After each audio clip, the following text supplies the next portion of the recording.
Unity of heart and mind. The heart comes into this world trustingly reaching out with the child's arms. Then it discovers that pendulums have conquered the world and transformed it into a jungle. Pendulums quickly convince the heart that it is unwelcome, that life is a struggle, and that everyone must earn their place under the sun by serving the pendulums. They tell the heart its desires are irrelevant, that suffering outweighs joy, that celebrations are rare and only allowed on special occasions, and that survival requires relentless effort. The heart becomes disheartened, filling with despair or indignation. It feels unfair, leaving only two options: to follow the pendulum's dictated path reluctantly, or to fight desperately to pursue its own dreams. Pendulums control the mind on every level: mental, emotional, and energetic. They shape societal norms, worldviews, and behavior in ways that serve their interests. The heart, like the mind, becomes conditioned to fit into its framework. Over time, people accept these imposed limitations and play the roles dictated by the pendulums. In this environment, the heart's voice is gradually silenced and the mind takes full control. The heart is often ignored when it comes to making choices. The mind treats its desires like a child asking for a toy, dismissing them with a standard response: "We can't afford it." And with that, the dream is instantly nipped in the bud. If the heart's desires truly can't be met immediately, that's fine, it can wait. But instead of considering possibilities, the mind shuts down the dream entirely, declaring it impossible with rigid finality. This limits potential and dismisses the heart's aspirations without exploring any alternatives. The mind, influenced by pendulums, follows rigid logic that denies freedom of choice even over dreams. The heart, lacking logic, takes things literally. When the heart asks for a toy, the mind responds with, "There's no money." Even though the heart isn't asking for money, it wants the toy. The mind, unable to see a logical way to achieve the dream, labels it unrealistic and dismisses it. The heart retreats, the dream is buried, and the mind moves on, bound by a worldview that demands clarity and logic. If the mind had simply agreed to the dream, outer intention could have found a way to make it happen. But pendulums ensure this freedom of choice remains suppressed to serve their own interests. Without the heart, the mind is not capable of very much at all, and yet together, the heart and mind are capable of almost anything because their merging generates the magical power of outer intention. The mind governs internal intention, and the heart governs outer intention. Without help, the heart is not able to direct outer intention in a goal-oriented manner, and yet when the heart and mind merge, outer intention becomes controllable and can be used in the pursuit of specific goals. Everything that you think is unattainable is indeed impossible to achieve via internal intention, which is governed by the mind. No one is arguing against that. Whatever goal you set yourself, we agreed that would probably be hard to achieve within the limits of the rational worldview, and yet, why should you have to walk away from your dreams simply because some puffed up authority claimed the right to determine what is real and what is not? Why should you not claim your right to a personal miracle? Be realistic. Expect a miracle. Osho. The key to happiness or unhappiness lies in the harmony or discord between the heart and mind. As people age, this disunity grows. The mind, influenced by pendulums, dismisses the heart's desires, leaving it unfulfilled. In childhood, the heart still hopes its dreams will come true, but over time, hope fades. The mind convinces itself the dream is too difficult or can wait, often postponing it indefinitely. Life passes, and the dream is forgotten, left to gather dust. To achieve unity between the heart and mind, you must first identify your true goals. While this seems simple, most people struggle to define what they truly want, even though they can easily list what they don't want. This is because pendulums often impose false goals, leading the mind to chase illusions, while the heart desires something entirely different. Many people are so consumed with tasks dictated by pendulums that they rarely pause to reflect on their real desires. Take time to reconnect with what your heart longed for in childhood. What excited you? What dreams did you abandon? Ask yourself if those goals still resonate with you today. Reflect on whether your current goals are genuine or imposed. Do you deeply desire them, or do you just feel like you should? When you think about your goal, you must reduce inner and outer importance.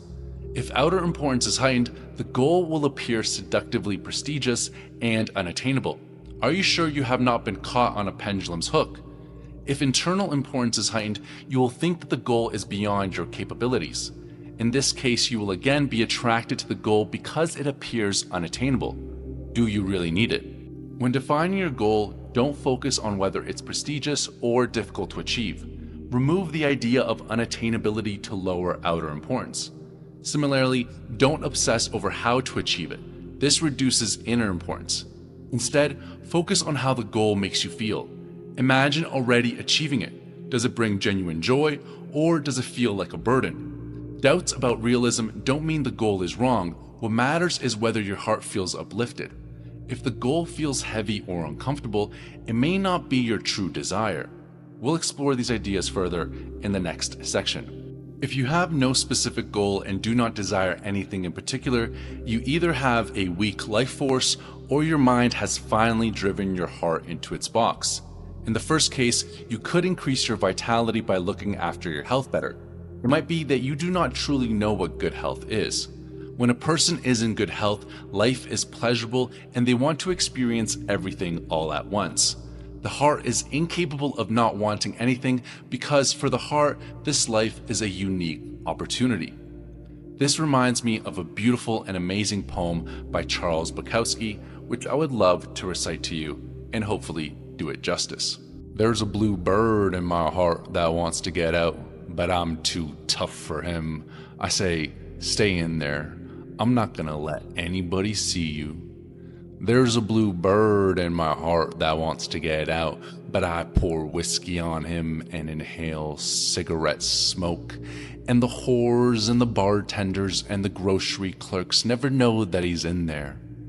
There's a blue bird in my heart that wants to get out, but I'm too tough for him. I say, stay down. Do you want to mess me up? Do you want to screw up the works? You want to blow my book sales in Europe? There's a blue bird in my heart that wants to get out, but I'm too clever. I only let him out at night sometimes when everybody's asleep. I say, I know that you're in there, so don't be sad. Then I put him back, but he's singing a little in there. I haven't quite let him die, and we sleep together like that with our secret pact. And it's nice enough to make a man weep, but I don't weep. Do you? Wasn't that beautiful? Okay, back to our regular scheduled programming. Transurfing has no relationship to pendulums and so recommends a completely different path. Do not change yourself, accept yourself. Turn away from the husks the pendulums impose and lure the mind's attention towards your heart. Listen to the dictates of the heart, consciously reducing importance as you go along, and allow yourself to have, and you will receive anything your heart desires. To achieve your goal, your heart and mind must align just as they do during strong emotions like love, hate, fear, or deep expectations. These emotions are powerful because the heart and mind work in harmony, creating passion and intensity. This same unity is needed when deciding to have something you truly desire. As the famous Russian writer once said, the one who does not know how to hate will never learn to love.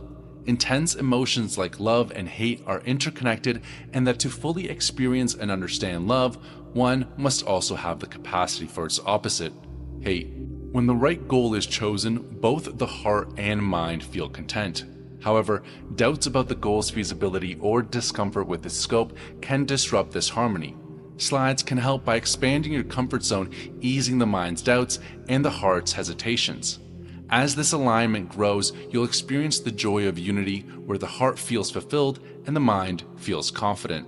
We repeat, when considering your goal, focus only on how it makes you feel. Does it bring a sense of comfort and joy, or does it feel heavy and negative? Ignore how prestigious or achievable it seems and avoid overthinking the steps to achieve it. Be mindful not to confuse feelings of shyness or hesitation, which are natural when facing something new, with inner tension. Inner tension feels like anxiety, dread, or a sense of burden, while true alignment with your goal brings lightness and excitement. If creating slides does not ease feelings of inhibition, then what you're experiencing is clearly a negative gut feeling of inner tension. In this case, you should be totally honest with yourself and decide whether the goal really is for you after all.